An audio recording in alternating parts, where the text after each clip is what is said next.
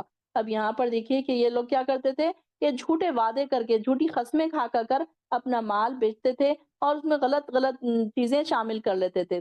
تو ایسے لوگوں کے بارے میں اللہ تعالیٰ فرما رہا ہے کہ یہ لوگ کیا ہیں کہ جھوٹے ہیں اور اپنی قسموں کو بیچ دیتے ہیں، تھوڑی سی قیمت پر بیچ دیتے ہیں۔ اللہ کی قسم کھا کر تھوڑی سی قیمت پر بیچنا، یعنی کہ اس سے تھوڑی سی قیمت لینا، یعنی کہ اپنے مال اگر بیچ رہے ہیں تو کیا کریں قسمیں اٹھا کر، غلط قسمیں کھا کر اپنی چیزوں کو بیچتے ہیں۔ تو اس کا مطلب یہ کہ اللہ تعالیٰ کے لیے وہ اللہ تعالیٰ کی قسمیں کھا کر اس کے بدلے میں تھوڑی سی قیمت لے رہے ہیں، جس میں آخرت میں ان کا کوئی حصہ نہیں ہوگا۔ اور ایسے لوگوں سے کتنی تکلیف دہ بات ہے کہ اللہ تعالیٰ کچھ لوگ ایسے ہوں گے جن سے اللہ تعالیٰ نہ کلام کرے گا، نہ ان کی طرف دیکھے گا، اور نہ ہی انہیں گناہوں سے پاک کرے گا، اور انہیں دکھ دینے والا عذاب ہوگا۔ اللہم لا تجعلنا منہم، اللہ تعالیٰ ہمیں ایسے برے لوگوں میں نہ شامل فرما۔ اور ان اہل کتاب میں سے کچھ لوگ ایسے ہیں جو تورات کو پڑھتے وقت اپنی زبانوں کو ایسے موڑ دیتے ہیں تاکہ تم اسے تورات کا ہی حصہ سمجھو، حالانکہ وہ تورات کی عبارت نہیں ہوتی، اور کہتے ہیں کہ یہ اللہ کی طرف سے نازل شدہ ہے، حالانکہ وہ عبارت اللہ کی طرف سے نازل شدہ نہیں ہوتی۔ یہ لوگ جان بوجھ کر جھوٹی باتیں اللہ سے منسوب کرتے ہیں۔ کسی شخص کا یہ حق نہیں کہ جسے اللہ تعالیٰ کتاب اور حکمت نبوت عطا کرے اور پھر وہ لوگوں سے یہ کہتا پھرے کہ تم اللہ کو چھوڑ کر میرے بندے بن جاؤ، بلکہ وہ تو یہ کہے گا کہ تم اللہ والے بن جاؤ۔ جو بھی انبیاء ہے تو وہ یہ نہیں کہتے کہ تم میری عبادت کرو، میرے بن جاؤ، بلکہ وہ کیا کہتے ہیں تم رب والے بن جاؤ۔ ہمیں بھی رب والے بننا ہے، رب والے بننے کے لیے ہمیں محنت کرنی ہے، اور جیسے اللہ تعالیٰ ہمیں بتا رہا ہے طریقہ کار، اس پر ہم اگر چلیں گے تو ہم بھی رب والے بن جائیں گے۔ اللہ تعالیٰ سے یہ بھی دعا کرنا کہ اللہ ہمیں بھی رب والا بنا دے۔ تو یہاں پر ان لوگوں کے بارے میں آ رہا ہے کہ یہ لوگ کیا کرتے تھے کہ اس میں جو کتاب تم لوگوں کو سکھاتے ہو اور خود بھی پڑھتے ہو، اس کی تعلیم کا یہی تقاضا ہے کہ وہ نبی تمہیں یہ کبھی نہیں کہے گا کہ تم فرشتوں اور نبیوں کو ہی رب بنا لو۔ بھلا اب انہوں نے کیا کیا تھا کہ کچھ لوگ فرشتوں کو اللہ کی بیٹیاں سمجھتے تھے، نبیوں کو اتنا زیادہ انہوں نے اتنا آگے بڑھا دیا کہ الہہ ہی بنا لیا، تو ان کو کہا جا رہا ہے کہ رب والے بن جاؤ، ان لوگوں کو رب مت بناؤ، بھلا تمہارے مسلمان ہو جانے کے بعد وہ تمہیں کفر کا حکم کیسے دے سکتا ہے؟ اور وہ وقت بھی یاد کرو جب اللہ تعالیٰ نے تمام انبیاء سے یہ عہد لیا کہ اگر میں تمہیں کتاب اور حکمت عطا کروں، پھر کوئی ایسا رسول آئے جو اس کتاب کی تصدیق کرتا ہو، تو جو تمہارے پاس ہے تو تمہیں اس پر ایمان لانا ہوگا اور اس کی مدد کرنا ہوگا۔ یعنی کہ ان کی کتابوں میں یہ ساری باتیں لکھی ہوئی تھی پہلے سے، اور انہیں پتا تھا یہ ساری چیزیں کہ ایک نبی آئے گا اور ہم کو اس کی مدد کرنا ہے۔ یہ حکم دے کر نبیوں اللہ تعالیٰ نے یہ حکم دے کر نبیوں سے پوچھا، کیا تم اس بات کا اقرار کرتے ہو اور میرے اس عہد کی ذمہ داری کو قبول کرتے ہو؟ اب یہ دیکھیے کہ ان سے یہ تمام جو انبیاء تھے ان سے یہ عہد لیا گیا، انبیاء سے لیا ہوا عہد ان کے امت پر بھی لاگو ہوتا ہے۔ یعنی کہ اللہ تعالیٰ نے عہد الست جس کو کہتے ہیں، تمام ارواح جہاں جب صرف روحیں تھی جمع، عالم ارواح جس کو کہا جاتا ہے، تو وہاں پر اللہ تعالیٰ نے سب سے عہد لیا تھا، سب انبیاء سے اور سب روحوں سے، کہ اللہ کے سوا اور کسی کو شریک نہیں کرو گے، اللہ کے ساتھ کسی کو شریک نہیں کرو گے۔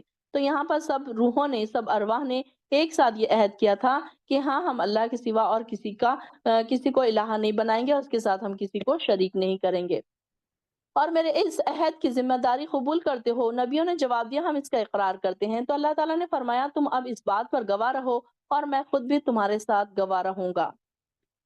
پھر اس کے بعد جو بھی اس عہد سے پھر جائے تو ایسے ہی لوگ فاسق ہیں۔ کیا یہ لوگ اللہ کے دین کے سوا کوئی اور دین بھی چاہتے ہیں؟ حالانکہ آسمانوں اور زمین میں جو کچھ بھی موجود ہے، سب چاروں ناچار اس کے تابع اور فرما بردار ہے، اور سب کو اسی کی طرف پلٹنا ہے۔ آپ ان سے کہہ دیجئے، ہم اللہ پر اور اس چیز پر ایمان لاتے ہیں جو ہم پر اتاری گئی، اس پر بھی جو سیدنا ابراہیم، اسماعیل، اسحاق، یعقوب اور ان کی اولاد پر نازل ہوئی، ان کتابوں پر بھی جو سیدنا موسیٰ، عیسیٰ اور دوسرے پیغمبروں کو ان کے رب کی طرف سے دی گئی ہیں، ہم ان کے درمیان کچھ فرق نہیں کرتے اور ہم اس کے تابع ہیں۔ جو نیک لوگ ہیں، جو پرہیزگار ہیں، متقی ہیں، وہ یہ کہتے ہیں، اور جو شخص اسلام کے سوا کوئی اور دین چاہے تو اس سے ہرگز قبول نہ کیا جائے گا، اور وہ آخرت میں نقصان اٹھانے والوں میں سے ہوگا۔ ایسے لوگوں کو اللہ تعالیٰ کیسے ہدایت دے سکتا ہے جنہوں نے ایمان لانے کے بعد کفر اختیار کیا، حالانکہ وہ خود گواہی دے چکے ہیں کہ یہ رسول حق پر ہے اور ان کے پاس اس بات کے واضح دلائل آ چکے ہیں، اور اللہ تعالیٰ ایسے ناانصاف لوگوں کو ہدایت نہیں دیا کرتا۔ ایسے لوگوں کا بدلہ یہی ہو سکتا ہے، ان پر اللہ کی بھی لعنت ہو اور فرشتوں کی بھی اور سب لوگوں کی بھی۔ یعنی کہ اہل کتاب جو تھے تو ان کا اندھا تعصب تھا کہ ہم صرف اپنی کتاب پر ایمان لائیں گے، نہ ہم دوسرے رسول پر ایمان لائیں گے، نہ رسول جو کتاب لایا ہے اس پر ایمان لائیں گے۔ ایسے لوگ عذاب میں ہمیشہ مبتلا رہیں گے، ان سے یہ عذاب ہلکا نہ کیا جائے گا۔ اللہم لا تجعلنا منہم، اور نہ انہیں مہلت دی جائے گی۔ ہاں، ان کے بعد جن لوگوں نے توبہ کی اور اپنی اصلاح کر لی اور اس سے بچ سکتے ہیں، کیونکہ اللہ تعالیٰ بہت بخشنے والا اور رحم کرنے والا ہے۔ مگر جن لوگوں نے ایمان لانے کے بعد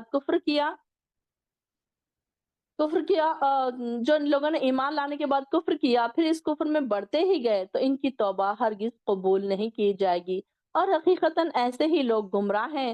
جو لوگ کافر ہوئے پھر کفر ہی میں حالت میں مر گئے، اگر وہ زمین بھر کر سونا بھی دے کر خود چھوٹ جانا چاہیں تو ان کی توبہ ہرگز قبول نہیں کی جائے گی، اور یہی لوگ ہیں جنہیں دکھ دینے والا عذاب ہوگا اور ان کا کوئی مددگار بھی نہ ہوگا۔ اللہم لا تجعلنا منہم، اللہ تعالیٰ ہمیں نیک اور تقوی والے لوگوں میں شامل فرمائے۔ اللہ برے لوگوں سے ہمیں بچائے اور ان کی کوالٹیز سے ہمیں بچائے، اور نیکیوں کے کاموں پر ہمیں قائم کر دے۔ وآخر الدعوانا الحمد للہ رب العالمین۔